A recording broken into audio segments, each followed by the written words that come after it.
Elle m'a repoussé d'un coup sec. Ne me touche pas ce soir. J'ai dit, plus jamais.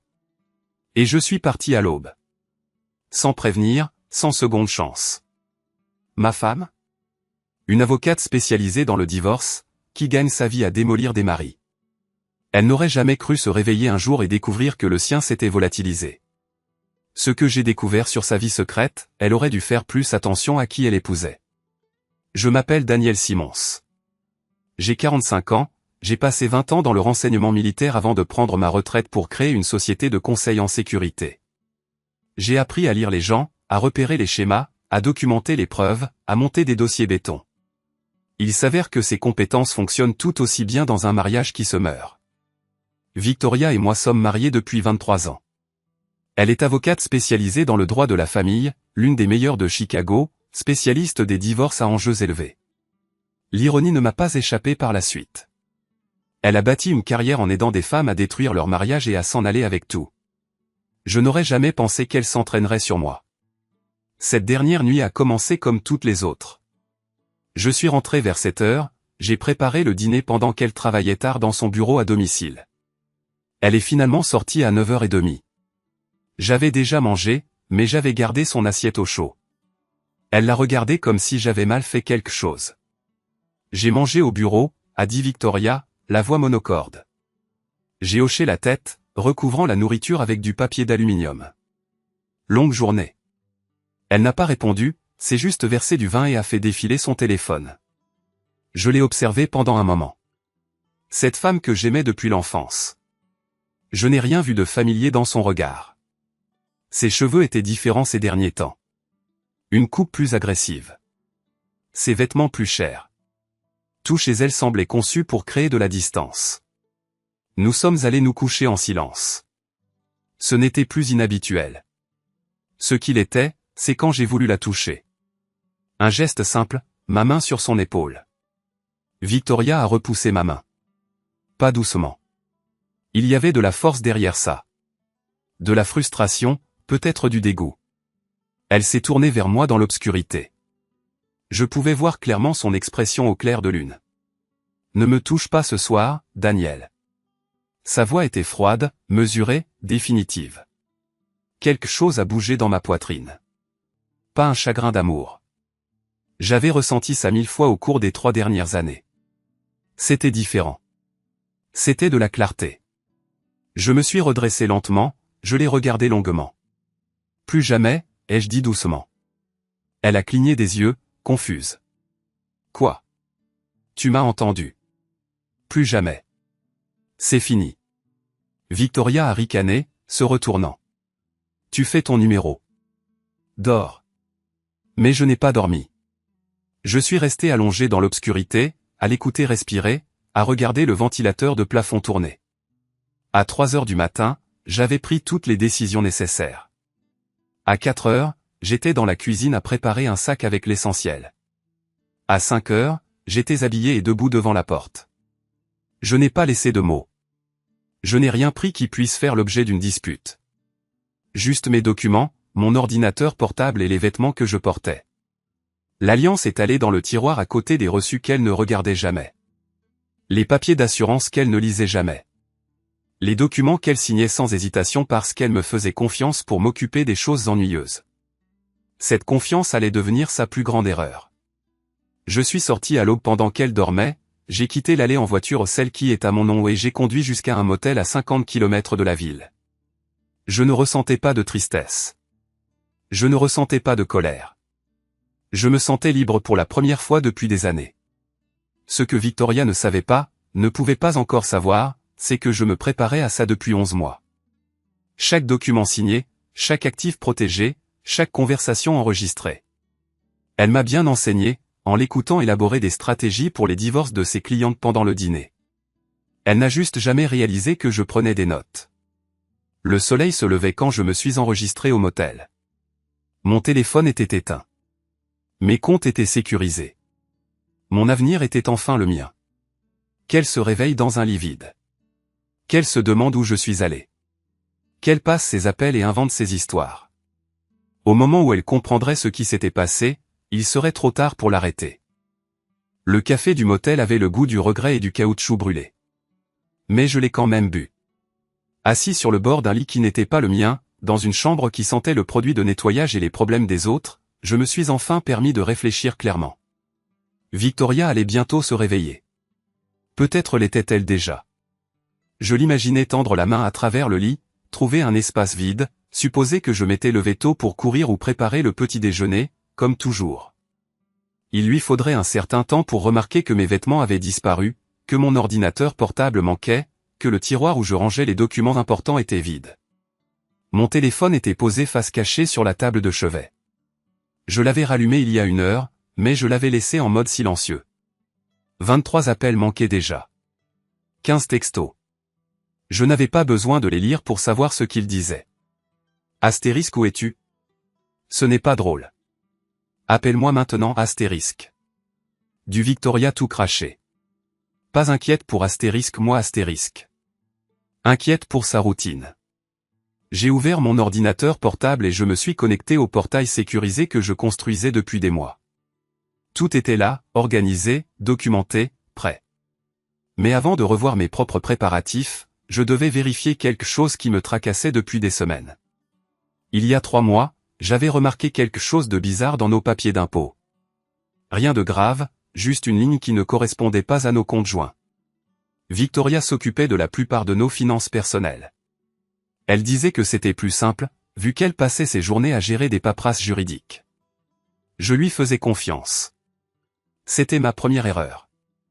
J'avais passé les 12 dernières semaines à creuser discrètement, en utilisant les compétences que l'armée m'avait enseignées pour suivre les pistes de papier. Ce que j'avais découvert, c'était un compte séparé dans une autre banque. Un compte que Victoria avait ouvert il y a 4 ans, à son seul nom. Un compte qu'elle alimentait régulièrement avec ses primes et ses parts de bénéfices. 147 000 $. Une assurance cachée. Ça faisait des lustres que je préparais ma fuite. Je fixais les relevés de compte que j'avais obtenus au pas tout à fait légalement.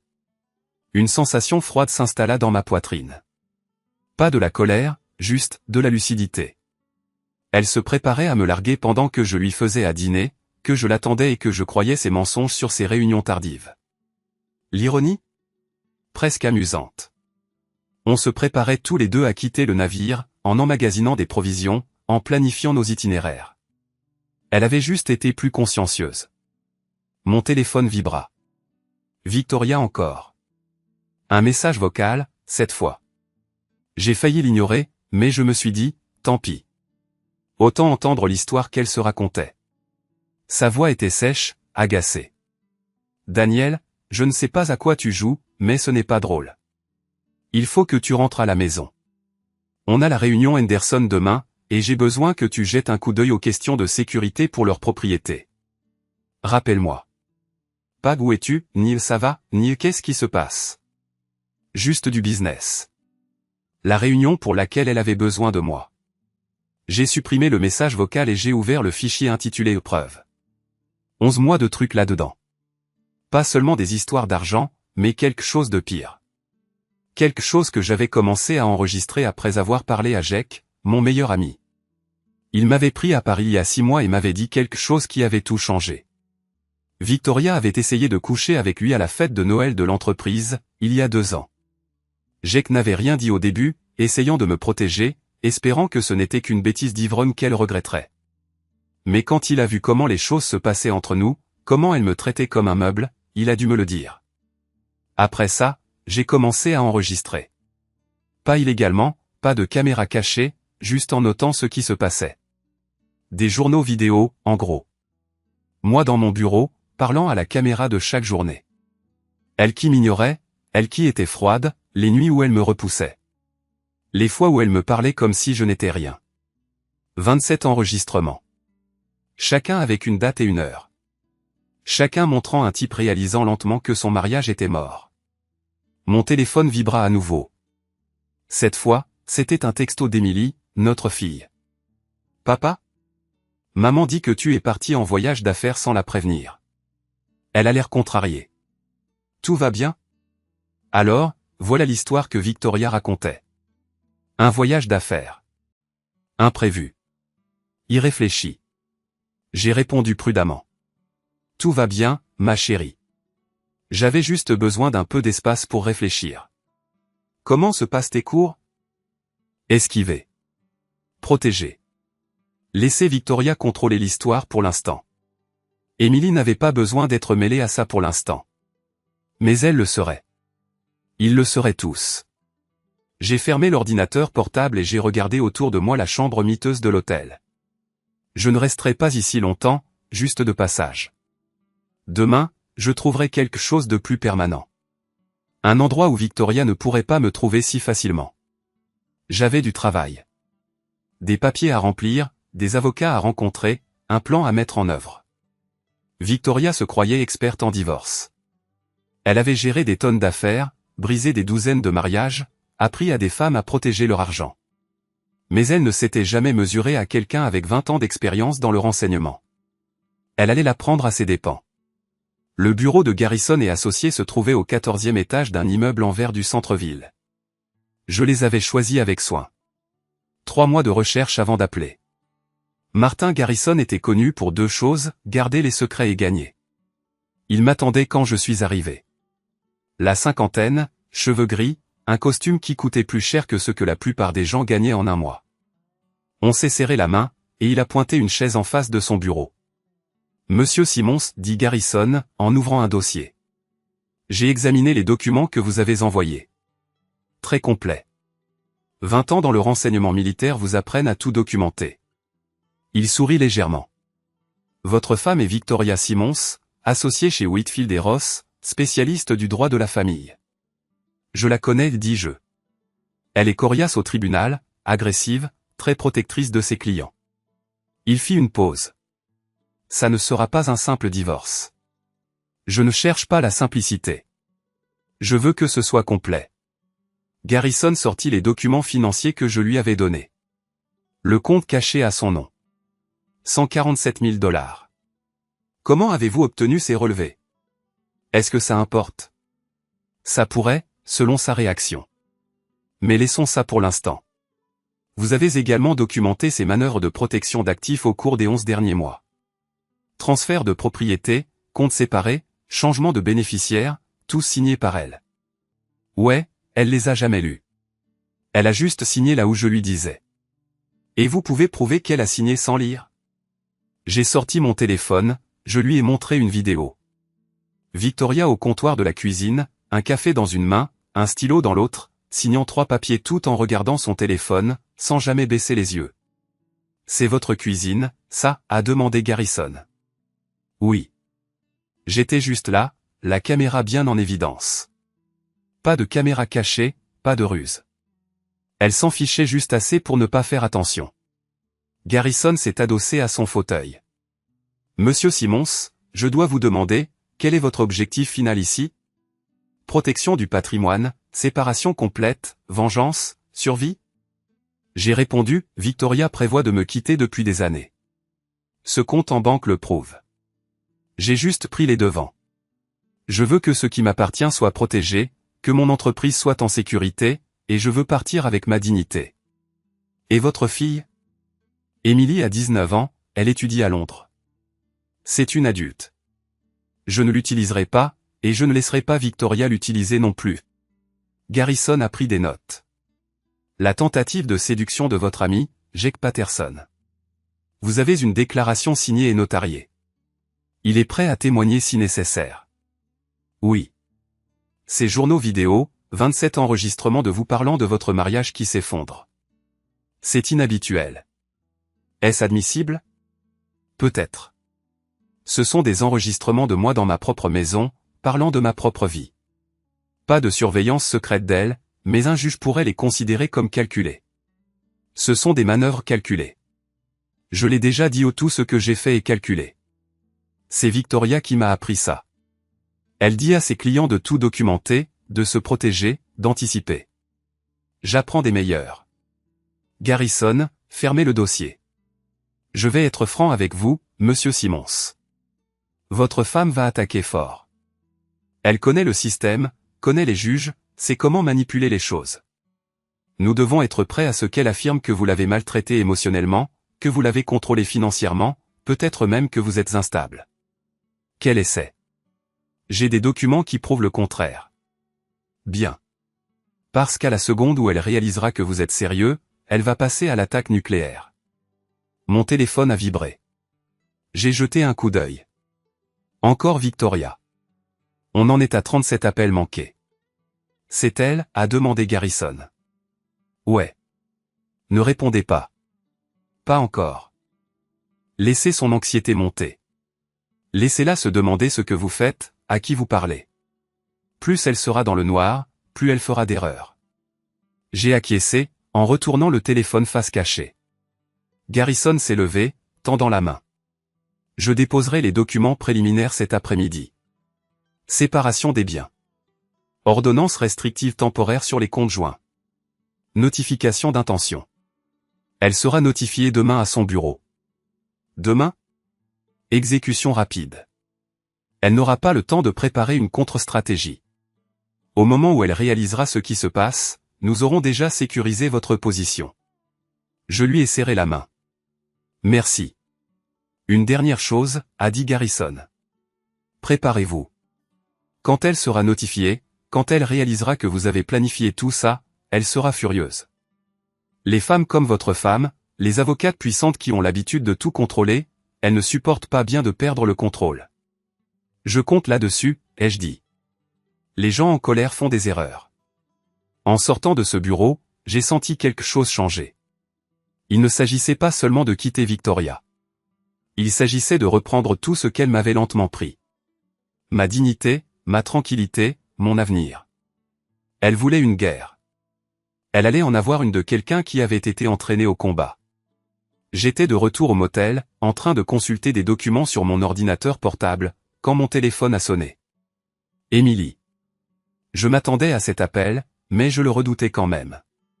Salut, ma chérie, ai-je répondu, en gardant une voix stable. Papa, qu'est-ce qui se passe? La voix d'Émilie était crispée d'inquiétude. Maman m'a appelé 3 fois aujourd'hui. Elle dit que tu es parti. Que tu ne réponds pas à ses appels. Qu'elle ne sait pas où tu es. J'ai fermé les yeux, choisissant mes mots avec soin. Ta mère et moi avons des problèmes. J'avais besoin d'espace pour réfléchir. Des problèmes? Papa, vous êtes mariés depuis toujours. Quel genre de problème? Des problèmes d'adultes, Sim. Rien dont tu aies à t'inquiéter. Ne fais pas ça, a-t-elle dit, la frustration commençant à monter. Ne me traite pas comme si j'avais 12 ans. J'en ai 19. Si toi et maman vous séparez, je mérite de savoir pourquoi. Elle avait raison. Émilie n'était plus une enfant. Mais elle n'avait pas non plus besoin d'être entraînée au milieu de tout ça. Pas encore. Ta mère et moi nous sommes éloignés depuis longtemps, ai-je dit prudemment. Elle s'est concentrée sur sa carrière. Je me suis concentré sur la mienne. En cours de route, nous avons cessé d'être des partenaires et nous avons commencé à être des colocataires. Puis nous avons cessé d'être même ça. Alors tu es juste parti sans lui parler? J'ai essayé de parler pendant des années. Elle a cessé d'écouter il y a longtemps. Silence à l'autre bout du fil. Puis, doucement, elle a dit, tu fais une espèce de dépression. Que tu n'es pas toi-même. Voilà. Le récit de Victoria était déjà en train d'être déployé. Me dépeindre comme instable, comme irrationnel, comme quelqu'un qui ne pouvait pas gérer sa vie et qui avait juste craqué. Est-ce que j'ai l'air d'être au bord de la crise de nerfs, ai-je demandé. Non, a admis Émilie. Tu as l'air calme. Drôlement calme, même. C'est presque plus flippant. Je ne suis pas au bord du gouffre, ma chérie. Je me libère. C'est différent. Maman dit que tu as pris des documents importants, que tu as vidé des tiroirs, que tu caches quelque chose. J'ai pris mes documents personnels, mon passeport, mes relevés bancaires, mes dossiers professionnels, des choses qui m'appartiennent. Elle le présente comme si tu avais volé quelque chose. Je suis sûr que oui. Un autre silence. Papa, vous allez divorcer, c'est ça? La question est restée suspendue entre nous. C'était le moment de botter en touche encore une fois. De gagner du temps, de laisser Émilie dans l'ignorance un peu plus longtemps. Ou de lui dire la vérité. Probablement, ai-je dit. Oui. J'ai entendu sa respiration se couper. Putain, je ne pensais pas. Enfin, je savais que ça n'allait pas fort, mais on est doué pour faire semblant. Ta mère et moi, on fait semblant depuis longtemps. Est-ce qu'elle sait que tu veux divorcer? Elle le saura bientôt. Qu'est-ce que ça veut dire? Ça veut dire que je gère les choses légalement et correctement. Elle sera informée par les voies appropriées. Tu lui fais signifier des papiers. La voix d'Émilie s'est élevée. Papa, tu ne peux pas lui tendre une embuscade comme ça. Et M, ta mère est avocate spécialisée dans les divorces. Elle sait exactement comment ça marche. Elle l'a fait à des dizaines de maris. Elle ne sera pas surprise par la procédure. Mais elle sera surprise que ce soit toi qui le fasses. Tant mieux. Elle devrait l'être. Peut-être qu'elle comprendra enfin ce que ça fait d'être rejetée et ignorée. Ce n'est pas juste, papa. Juste. J'ai senti la colère monter pour la première fois. Tu veux parler de justice? Ta mère s'est désengagée émotionnellement de notre mariage depuis 3 ans. Elle me traite comme si j'étais un inconvénient, comme si je la gênais. Elle a arrêté de me toucher. A arrêté de me parler de tout ce qui compte. A arrêté de me considérer comme une personne, mais c'est moi qui suis censé être juste. Silence. Puis Émilie a dit doucement, je ne savais pas que c'était si grave. C'est parce qu'on ne voulait pas que tu le saches. On t'a épargné ça. Pour que tu te concentres sur tes études, sur ta vie à Londres. Mais ouais, et M, c'est aussi grave que ça. Qu'est-ce que tu veux que je fasse? Rien, ai-je dit fermement. C'est entre ta mère et moi. Tu ne prends pas parti. Tu ne t'en mêles pas. Tu es notre fille et on t'aime tous les deux. Ça ne change rien, quoi qu'il arrive entre nous. Elle va me poser des questions. Où tu es, ce que tu as dit. Alors dis-lui la vérité. Dis-lui que j'ai dit qu'on avait des problèmes et que j'avais besoin d'espace. Ne mens pas pour moi et ne mens pas pour elle. Sois juste honnête. D'accord. Émilie a demandé tout doucement, alors, papa, ça va aller? Oui, ma chérie. Ça va aller. Mieux qu'aller, même. Après avoir raccroché, je suis resté assis là, dans la chambre de motel faiblement éclairée, sentant le poids de cet appel. Émilie méritait tellement mieux que des parents qui n'arrivent pas à faire marcher les choses. Mais elle méritait aussi la vérité. Je prenais un café à 3 pâtés de maison du bureau de Victoria quand Garrison a envoyé un texto, c'est fait. 10h47. L'huissier venait de remettre à Victoria ses papiers de divorce devant tout le monde à son travail.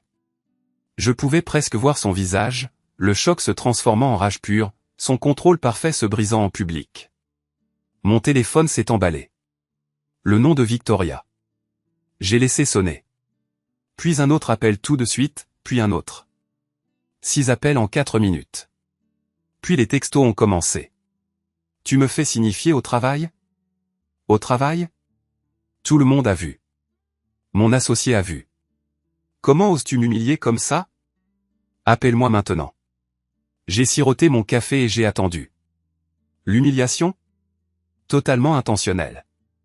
Victoria disait toujours que faire signifier les papiers au travail mettait la pression pour un règlement rapide. J'ai appris des meilleurs. Mon téléphone a sonné à nouveau. Brad Thompson, son associé, celui avec qui elle avait ses dîners émotionnels, se moquant de combien j'étais ennuyeux. J'ai répondu. Daniel Simmons. Daniel, c'est Brad Thompson. Victoria vient de recevoir des documents et elle est assez bouleversée. Peut-être qu'on pourrait en discuter, rationnellement. Pas de malentendu, Brad. Ces documents sont limpides. Séparation des biens, ordonnance d'éloignement, intention de dissoudre le mariage. Lui faire signifier au travail était inutilement cruel. Vraiment? Elle a fait signifier à des dizaines de types sur leur lieu de travail. Elle me disait que c'était stratégique. J'ai appris ça d'elle. Silence. Puis la voix de Brad s'est durcie. Victoria a des ressources. Des connexions dans tout le système juridique de Chicago. Vous faites une erreur. Nous. J'ai laissé le mot planer. Pourquoi son associé me menacerait-il, personnellement? À moins qu'il n'y ait quelque chose de plus entre vous deux. Je ne sais pas ce que vous essayez de dire. Oh, j'ai des preuves, Brad. Des emails, 17 notes de restaurant sur 14 mois, toutes sur le compte de l'entreprise. Ça fait beaucoup de dîners d'affaires. Le silence s'est étiré. Demandez à Victoria si j'étais du genre à bluffer. J'ai dit, 20 ans dans le renseignement militaire m'ont appris à rassembler des preuves avant de faire des déclarations. J'ai raccroché. Mon téléphone s'est emballé avec des textos de colère. Tu n'as aucune idée de ce que tu as fait. Je te détruirai au tribunal. Je ferai en sorte qu'Emily sache quel genre d'homme tu es vraiment. Cette dernière menace a dépassé les bornes ou utilisé notre fille comme une arme. J'ai tapé une seule réponse, rendez-vous au tribunal. Puis j'ai bloqué son numéro. Plus de communication directe, uniquement par le biais d'avocats désormais. Chaque menace sera consignée. Garrison a appelé cet après-midi-là. Elle a demandé une audience d'urgence demain matin. Elle prétend que tu l'as exclue de tous les comptes. Qu'elle est ruinée. C'est des conneries. Elle a ses comptes personnels, son salaire, les distributions de sa participation. Je sais, mais elle est en train de brosser un tableau. Il nous faut une preuve de son accès avant ce soir. C'est déjà fait. Je l'envoie dans l'heure. Le lendemain matin, je suis arrivé tôt au palais de justice. Garrison m'attendait dehors, sa serviette à la main. Reste calme. Ne réagis à rien de ce qu'elle dit. Regarde le juge, seulement. La salle d'audience était recouverte de boiseries, très formelle. Victoria était assise avec Brad, l'air composé mais tendu. Quand nos regards se sont croisés une seconde, le sien était rempli de fureur et d'incrédulité. La juge Patricia Hernandez est entrée. Nous nous sommes tous levés. Asseyez-vous. Il s'agit d'une requête d'urgence déposée par Madame Victoria Simmons. Maître Thompson, vous représentez Madame Simmons? Brad s'est levé. Oui, votre honneur. Ma cliente a été mise devant le fait accompli sans avertissement et a découvert que son mari l'avait systématiquement exclue de tous les comptes conjugaux, la laissant sans ressources pour les dépenses de base. Garrison s'est levé avec assurance. Votre honneur, c'est tout simplement faux. Madame Simmons a accès à son compte personnel avec 42 000 $, à son compte de participation et à ses cartes de crédit personnel. Monsieur Simmons n'a gelé que les comptes joints en attendant le partage. Sa cliente gagne plus de 300 000 $ par an. Elle n'est absolument pas ruinée. La juge Hernandez a regardé Victoria. Madame Simmons, vous avez accès à des comptes personnels. Victoria s'est levée. Votre honneur, bien que j'ai quelques comptes, mon mari a pris le contrôle des biens matrimoniaux accumulés pendant 23 ans. Des biens que j'ai aidé à construire. Votre honneur, maître Garrison, nous avons la preuve que Madame Simmons a caché 147 000 $ dans un compte séparé. Jamais déclaré. Une préparation claire à la séparation. Notre client a simplement sécurisé ses biens lorsqu'il a découvert cela. Brad est intervenu. Ce compte était destiné aux urgences du ménage. Alors pourquoi n'était-il pas indiqué sur leur déclaration d'impôt, a demandé Garrison. La juge Hernandez a levé la main. Nous ne jugeons pas l'affaire dans son intégralité aujourd'hui, maître Garrison. Les comptes joints sont temporairement sécurisés, votre honneur. Compte tenu des revenus de Madame Simmons, il n'y a pas d'urgence. La juge a examiné quelques papiers. Les comptes joints restent gelés en attendant la communication des pièces. 5 000 $ par mois à Madame Simmons pour les dépenses. Les deux parties doivent soumettre une divulgation financière complète dans les 30 jours. Audience complète dans 6 semaines. Dehors, Victoria m'a attrapé le bras. Comment as-tu pu faire ça? 23 ans, Daniel. J'ai regardé sa main, puis dans ses yeux. Tu as eu 3 ans pour me traiter comme si j'avais de l'importance. Tu as choisi de ne pas le faire. Je n'avais jamais prévu de te quitter. Alors explique ces 147 000 $ que tu as cachés. Sa main est tombée. C'était juste, être intelligente. Non, c'était toi qui te préparais à partir tout en me laissant croire qu'on avait un avenir. Brad est apparu, une main sur son épaule. Il faut qu'on y aille. Je les ai regardés partir, sa main bien trop familière sur son dos. Garrison est venu se placer à côté de moi. Ça s'est bien passé. Elle m'a menacé dans le couloir. Tu as enregistré ça. Je lui ai montré l'application d'enregistrement vocal en cours d'exécution sur mon téléphone. Chaque mot. Renseignement militaire. Ta femme a choisi le mauvais adversaire. Nous sommes sortis sous le soleil de Chicago. Le premier round était terminé. 2 semaines après l'audience, Jake Patterson était assis en face de moi dans un bar du centre-ville, sirotant une bière et semblant vraiment mal à l'aise. « Tu as vraiment besoin que je fasse ça ?» a-t-il demandé. « Mets-le par écrit. »« J'ai besoin que la vérité soit consignée, Jake. » Ce que Victoria a fait à cette soirée de Noël il y a 2 ans? C'est important. Ça montre une tendance. Il a hoché la tête lentement. Ça montre qu'elle avait déjà décroché. D'accord, mais tu sais qu'elle va me tomber dessus comme la misère. Elle dira que tu mens. Que tu me soutiens juste parce qu'on est amis. Quel essai. Tu es prêt à jurer ça? Ouais, je le suis. Il a pris une longue gorgée. J'aurais dû te le dire plus tôt, mec. Quand c'est arrivé, j'ai pensé que c'était juste des conneries d'ivrogne. Mais en voyant comment elle t'a traité après ça, à quel point elle est devenue froide, j'ai réalisé que ce n'était pas juste un coup d'un soir. C'était ce qu'elle était devenue. J'ai sorti mon téléphone, j'ai appuyé sur enregistrement. Raconte-moi exactement ce qui s'est passé. Chaque détail dont tu te souviens.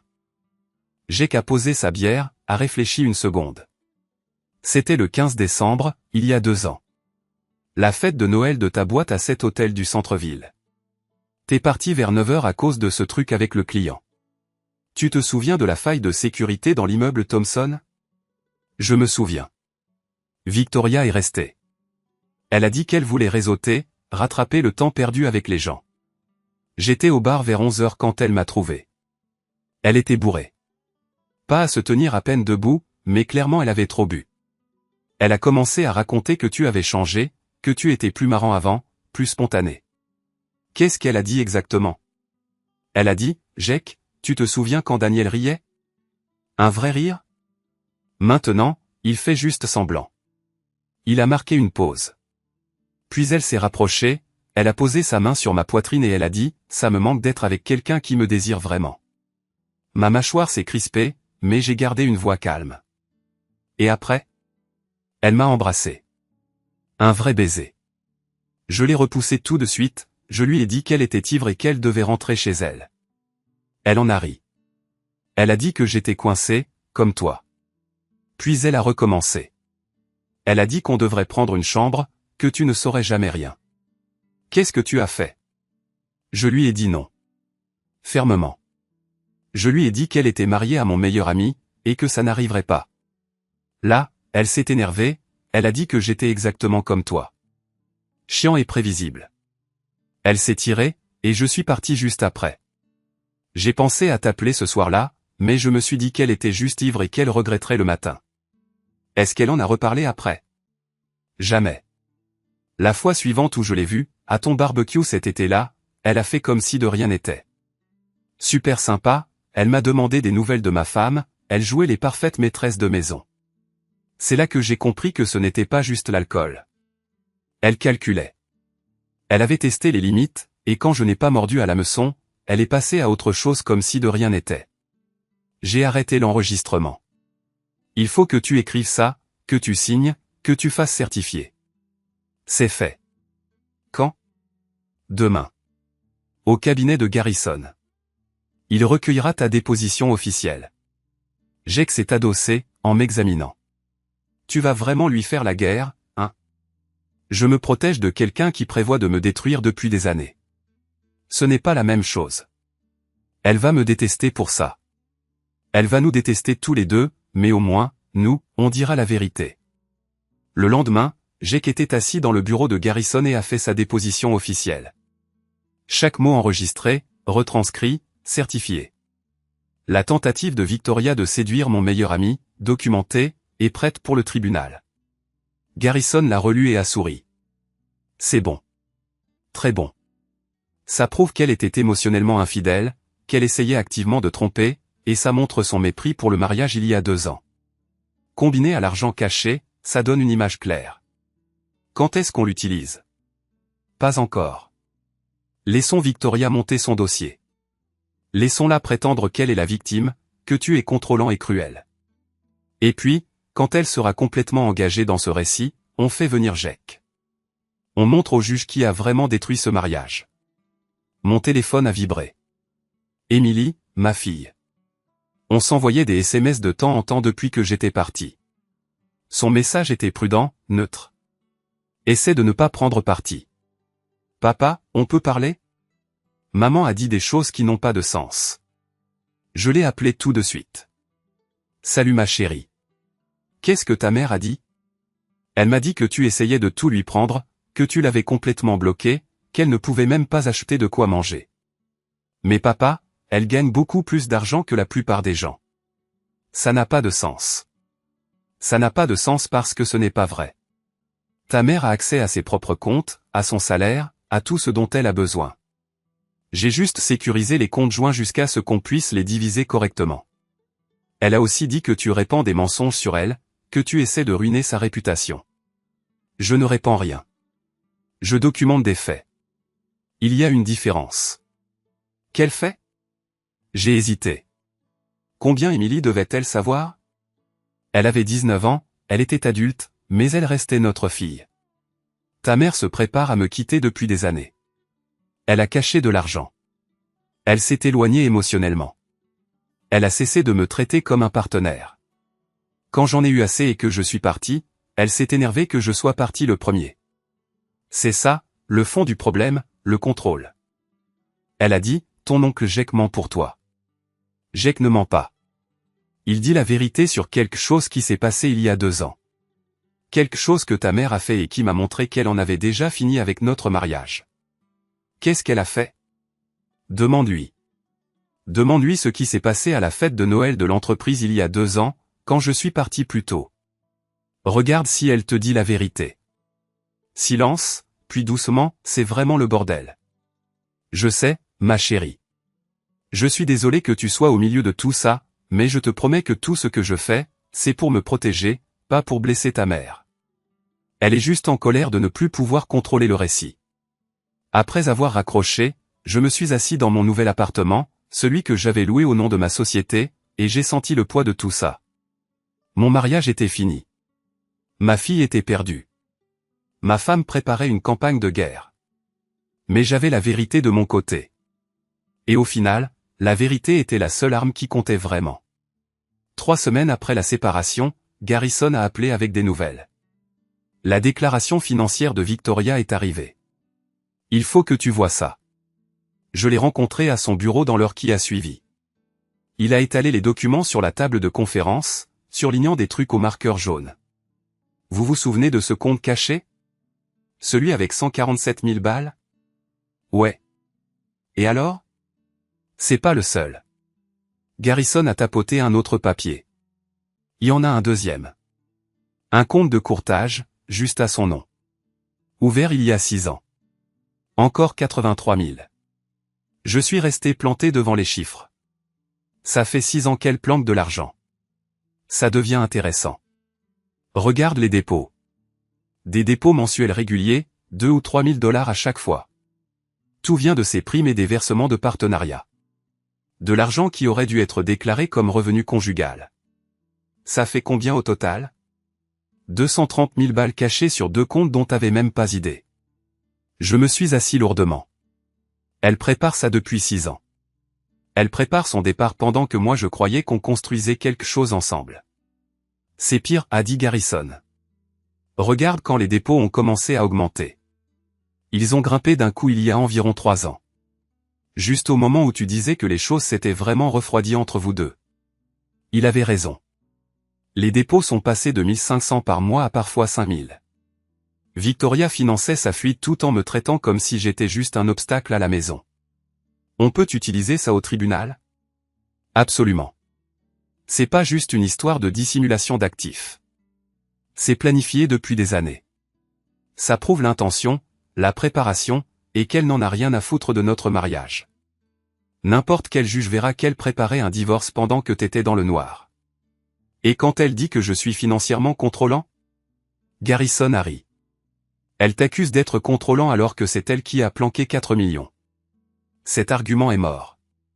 En fait, ça la met mal à l'aise, pas toi. C'est elle qui agissait en douce avec l'argent. Mon téléphone a vibré. C'était l'avocat de Victoria, Brad Thompson, qui voulait qu'on se rencontre.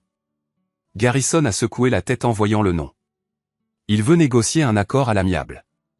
Il voit les mêmes trucs que nous, et ils savent que ça la fout mal. Il va essayer de noyer le poisson. Peut-être proposer un accord rapide pour éviter un procès. Je ne veux pas d'accord à l'amiable. Bien. On est en position de force maintenant. Elle a caché de l'argent. Elle a essayé de te tromper avec ton meilleur ami. Elle est émotionnellement horrible depuis des années. On a des preuves de tout. Elle ne veut pas que ça aille au procès plus que nous, mais pour des raisons différentes. Quelles raisons? Si ça va au tribunal, tout sera public. Ses collègues, ses clients, tous ceux qu'elle connaît verront que la spécialiste du divorce cachait de l'argent et préparait son propre divorce depuis des années. Ça ruine sa réputation.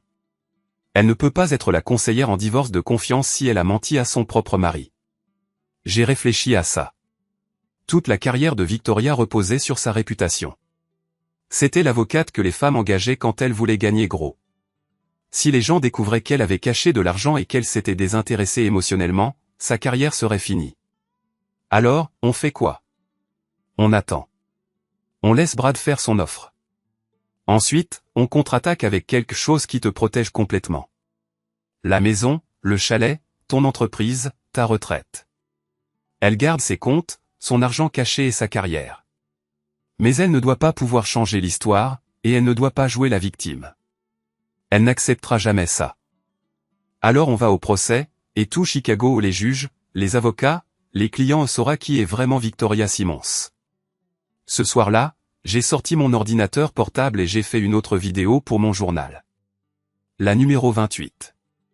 Moi, assis dans mon appartement, racontant la découverte du deuxième compte caché, ce que ça signifiait, ce que ça faisait de savoir que ma femme préparait son départ depuis 6 ans. Elle me regardait dans les yeux tous les jours, ai-je dit à la caméra, en sachant qu'elle avait 4 millions de dollars cachés. Elle m'a fait croire qu'on avait un avenir alors qu'elle préparait sa fuite. C'est pas quelqu'un qui a juste cessé d'aimer. C'est quelqu'un qui préparait sa sortie et qui m'utilisait. J'ai sauvegardé le fichier et fermé l'ordinateur portable. Demain, Brad appellerait avec son offre. Demain, la vraie négociation commencerait. Mais ce soir, j'ai enfin compris quelque chose d'important. Je n'avais pas perdu ma femme. J'avais échappé à quelqu'un qui m'utilisait depuis des années tout en préparant son départ. Et bizarrement, ça ne me faisait plus mal. Ça me rendait juste plus déterminé à gagner. Je prenais un café près de mon nouvel appartement quand un numéro que je ne connaissais pas a appelé. Une voix de femme. C'est bien Danielle Simons? Hésitante mais déterminée. Oui. Qui est à l'appareil? Je m'appelle Jennifer Price. J'étais une cliente de votre femme il y a 4 ans. J'ai vu les nouvelles concernant votre séparation. Je dois vous dire quelque chose à propos de Victoria. On s'est rencontrés le lendemain dans un restaurant à Oak Park, loin du centre-ville où Victoria avait des relations. Jennifer avait une 30aine d'années, était bien habillée et semblait confiante, comme si elle avait reconstruit sa vie après quelque chose de mauvais. Merci de m'avoir rencontré, a-t-elle dit en commandant un café avec des mains fermes. C'est pas facile d'en parler. Qu'est-ce que vous voulez me raconter sur Victoria? Jennifer sortit un dossier et le fit glisser sur la table. Il y a 4 ans, elle m'a représenté pour mon divorce. Mon mari et moi, on avait des problèmes, c'est sûr, mais rien qu'on n'aurait pas pu régler. Victoria m'a convaincu du contraire. C'est son travail. Protéger ses clients. Non. La voix de Jennifer se fit dure. Elle ne m'a pas protégé. Elle s'est servie de moi. Elle m'a appris comment détruire mon mari, comment cacher de l'argent, comment monter nos enfants contre lui, comment inventer des accusations de violence qui n'ont jamais existé. Elle me donnait des scripts pour ce que je devais dire au tribunal, m'apprenait à pleurer sur commande. J'ouvris le dossier. Des emails venant de l'adresse de Victoria. Des stratégies qui franchissaient toutes les limites, comment simuler des violences, comment dissimuler illégalement des biens, comment manipuler les expertises concernant la garde des enfants. Pourquoi vous me montrez ça? Demandai-je. La voix de Jennifer se brisa légèrement. Parce que j'ai détruit la vie d'un homme bien en l'écoutant.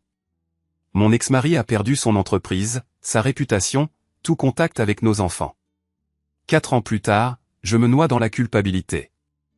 Mes enfants me parlent à peine parce qu'ils savent que j'ai menti. Victoria a fait de moi un monstre. Je regardais les emails. Chacun était pire que le précédent. Victoria ne se contentait pas de faire du droit du divorce. Elle disait à ses clients de mentir sous serment, de cacher de l'argent et de détruire leur mari. « Votre ex-mari sait que vous êtes là ?» Oui.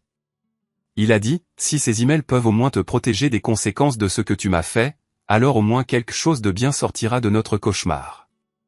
Est-ce que je peux garder ça? C'est à vous. J'ai des copies. Jennifer me regarda droit dans les yeux. Votre femme est forte pour jouer les victimes, monsieur Simons. Elle va pleurer au tribunal. Elle vous fera passer pour un monstre. Mais c'est elle qui transforme ses clients en monstres depuis des années. Ne la laissez pas gagner. Je passais 1 heure à examiner chaque email, chaque document que Jennifer avait apporté. Puis, j'envoyai tout à Garrison. Il rappela 30 minutes plus tard. Daniel, c'est énorme. Si c'est authentique, Victoria pourrait avoir de sérieux ennuis, peut-être même perdre sa licence. C'est authentique. J'ai vérifié les en-têtes des emails. Les dates correspondent à l'affaire de Jennifer. Il faut qu'on élabore une stratégie. Si on utilise ça trop tôt, Victoria dira que c'est un faux. On attend qu'elle insiste vraiment sur son rôle de victime. Ensuite, on fait venir Jennifer. Ce soir-là, j'ai fait une autre vidéo de journal, la numéro 29. J'ai parlé de la visite de Jennifer, de ce que les emails montraient, et de ce que cela signifiait à propos de Victoria. Elle n'était pas juste ma femme qui avait cessé de m'aimer. J'ai dit à la caméra, elle apprend aux femmes à détruire leur mari depuis des années. Elle leur a dit de mentir, de cacher de l'argent, d'utiliser leurs enfants comme des armes. Et quand notre mariage s'est effondré, elle m'a blâmé, elle m'a fait me sentir nul. Mais ce n'était pas moi le problème. C'était elle. 2 jours plus tard, Émilie appela. Sa voix était différente, plus dure. Papa, j'ai posé des questions à maman sur cette soirée de Noël, sur l'oncle Jake. Qu'est-ce qu'elle a dit? Elle a dit que Jake mentait. Qu'il inventait tout ça pour t'aider. Mais papa, elle ne me regardait pas quand elle disait ça. Elle n'arrêtait pas de changer de sujet, elle se mettait en colère parce que je lui posais même la question. C'est pas comme ça que les gens innocents réagissent. Je suis désolé que tu aies dû lui poser des questions à ce sujet. Je lui ai aussi posé des questions sur l'argent caché, les 2 comptes. Elle a dit que c'était juste de la gestion financière intelligente, que les couples mariés devraient avoir des fonds d'urgence séparés, mais elle ne m'en a jamais parlé. C'est ça le problème. Elle les a cachés. Silence. Je crois que je croyais à sa version parce que c'est plus facile. Parce que si j'accepte que maman ait menti pendant des années, ça veut dire que toute notre famille a été construite sur quelque chose de faux. Pas faux, ma chérie. Juste brisé. Les gens se brisent. Les mariages finissent. Ça ne veut pas dire que les bonnes années n'étaient pas réelles. On a eu de bonnes années. J'ai réfléchi à ça. Ouais, avant qu'elle ne devienne ce qu'elle est aujourd'hui. Mais la femme que j'ai épousée, la femme qui riait, qui rêvait et qui faisait des projets avec moi, elle est partie depuis longtemps. Après avoir raccroché, j'ai regardé le coucher de soleil depuis ma fenêtre. Émilie commençait à voir la vérité. Ça faisait mal de savoir que notre fille devait faire face à la réalité de sa mère, mais c'était nécessaire. Demain, Garrison déposerait la déposition de Jennifer.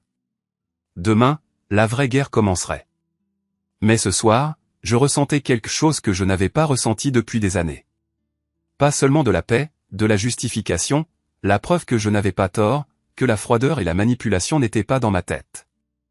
Victoria m'avait montré exactement qui elle était. J'avais juste été trop loyal pour le croire jusqu'à ce que je n'ai plus le choix. L'audience finale était prévue pour un mercredi matin fin octobre, 8 mois après que j'ai claqué la porte. 8 mois de bataille juridique, de demandes de divulgation et Victoria qui essayait de plus en plus de contrôler l'histoire. Garrison m'attendait devant le palais de justice avec 2 mallettes. Elle veut négocier. Brad a appelé ce matin. Ils veulent discuter avant de voir le juge Hernandez. Qu'est-ce qu'il propose? Elle garde la maison. Tu gardes le chalet et ton entreprise. On partage l'argent à 50-50. Elle abandonne toutes les accusations de violence financière si tu renonces au témoignage de Jake. Et les emails de Jennifer. Négatif. Je leur ai dit que vous diriez ça. Alors, voici notre proposition. Vous gardez le chalet, votre entreprise, vos comptes de retraite et les voitures.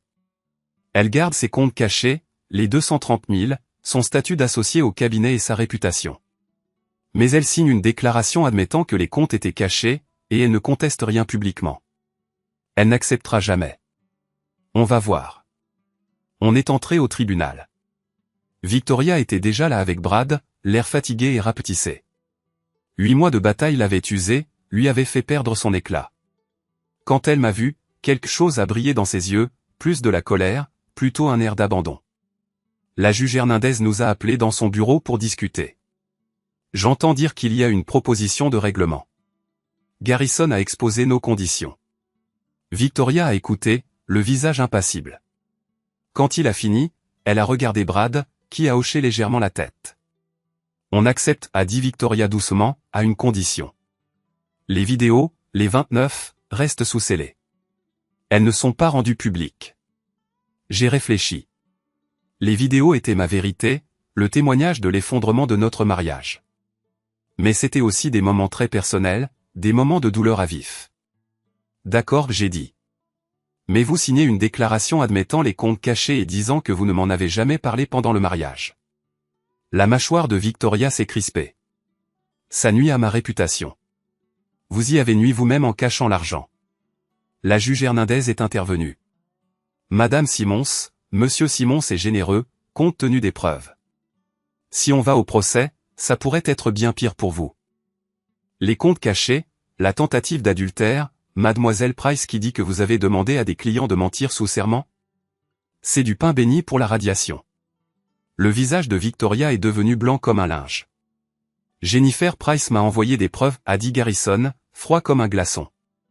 Des emails où vous lui disiez de simuler des accusations de violence, de cacher illégalement de l'argent, de trafiquer la garde des enfants. Vous voulez qu'on étale ça au tribunal? Un silence pesant s'est installé. Victoria a regardé Brad, qui lui a fait un minuscule signe de tête. Puis elle m'a regardé. Vraiment regardé. Peut-être pour la première fois depuis des années. Très bien, a-t-elle dit. Je signe. Les papiers ont pris 3 heures. Des avocats qui gribouillent des accords, des conditions qui sont martelées, des signatures qui sont validées. Au milieu de l'après-midi, c'était fini. 23 ans de mariage, juste envolé, dissous dans des papiers légaux et le partage des biens. Dehors, devant le tribunal, Victoria m'a arrêté. Daniel, ne fais pas ça. C'est fini, j'ai dit. Il n'y a plus rien à dire. Je ne voulais pas que ça finisse comme ça. Tu ne voulais pas perdre. C'est différent. Elle a grimacé. Je n'ai pas toujours été comme ça. Je t'aimais, moi. Peut-être que j'ai dit, mais tu as arrêté il y a longtemps et tu n'as pas eu le courage de me le dire. Tu as juste attendu que je m'en rende compte pendant que tu préparais ta fuite. Tu m'as repoussé, a-t-elle dit, sa voix montant d'un ton. Tu travaillais tout le temps, il n'y avait que ton entreprise qui comptait. J'étais seul. Je travaillais pour nous construire une vie.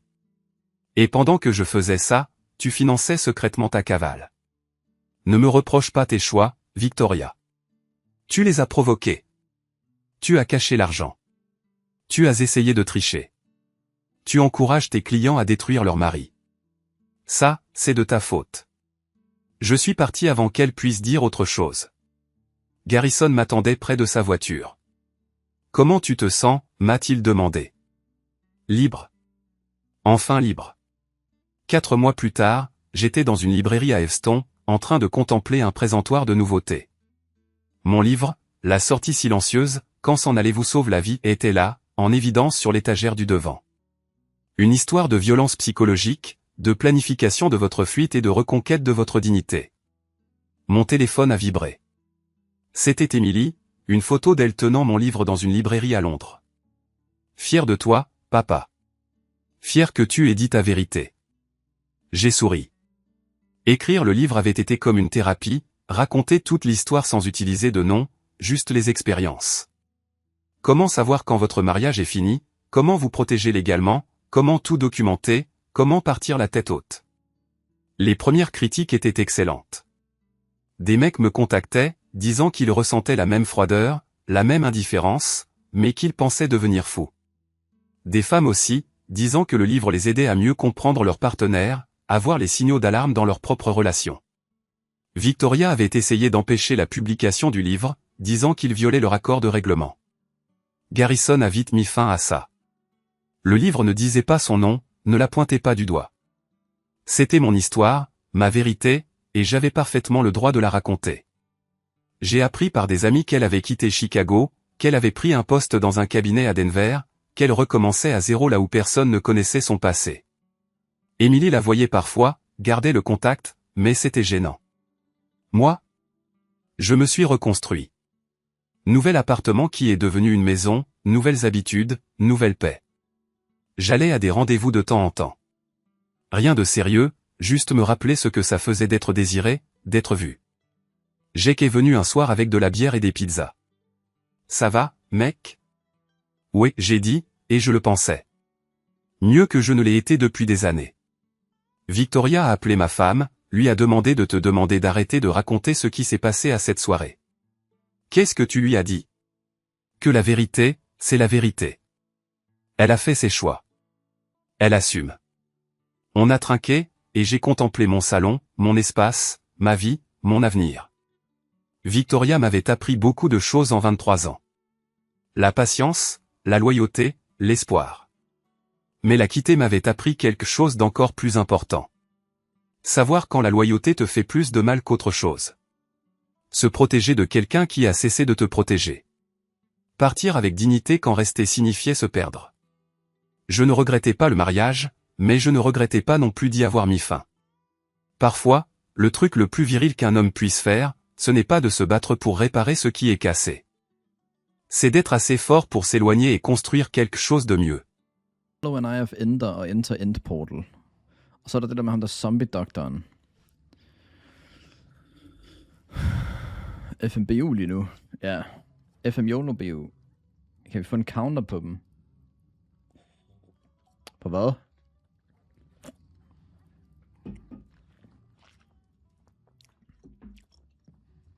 Ikke sige ja.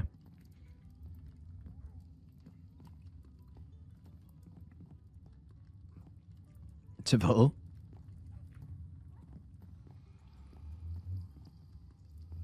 Hvad er han nu ved at lave?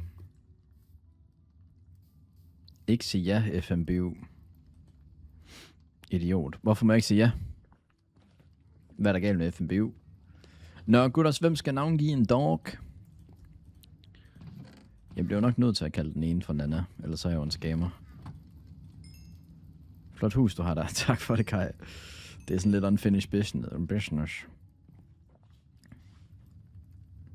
Hvad er der galt med FMBU? Ja, ikke noget. Skulle vi finde et sted, eller hvad, Kasper?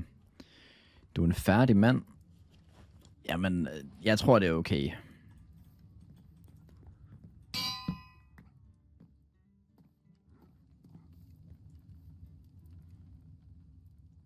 Hvis jeg nogensinde kommer ud af endet.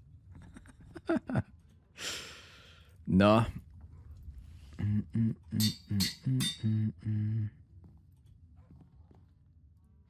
Godt. Et sop faldt ned fra bjerget.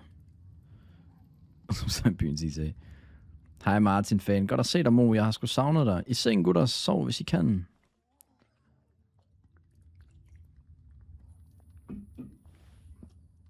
Mo, jeg ved ikke, om du har set det, men du er blevet skubbet af top 3 gifter, han jo.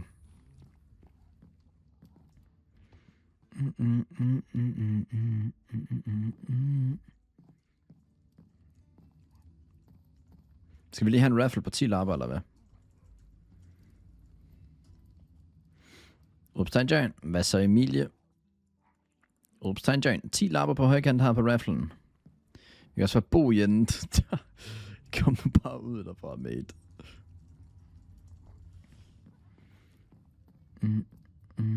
Max, du selv står som raider. Jamen, det var fordi, jeg var inde ved Liva. Fuck, jeg havde livet nu som top 4. Det er også lidt det, jeg tænkte. Nej, jeg vil gerne have ham heroppe i huset.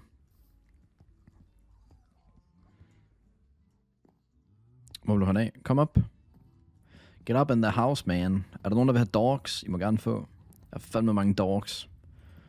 Nå, ikke nogen, der gifter sig et sub, så må vi vente med at navngive den næste. Så skal vi level 30 nu. Så kan vi enchant for looting. Resten af det der, det kan lidt vente, tænker jeg. Tame all cat variants. Tame one of each wolf. Kan man få en hotdog? Det tror jeg ikke. East. Remove a wolf armor using a shields.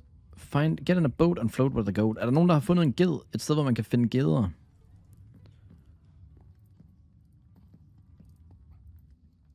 Har du lige vundet i slots? Hvor mange har du så? Hvad fik du? 100 lapper! Hvem vandt rafflen? Ja, Musse og Jeanette, der får 5 lapper hver. Du er sgu da for sej. Hvorfor? Mig og Lea kiggede i isbjergene. The Goat er lige her, bare roligt. Nice, Havgård, mates. Bare sig tak. Nå, tak. Jeg synes bare, alle de der komplimenter i gåseøjne lyder herre sarkastiske.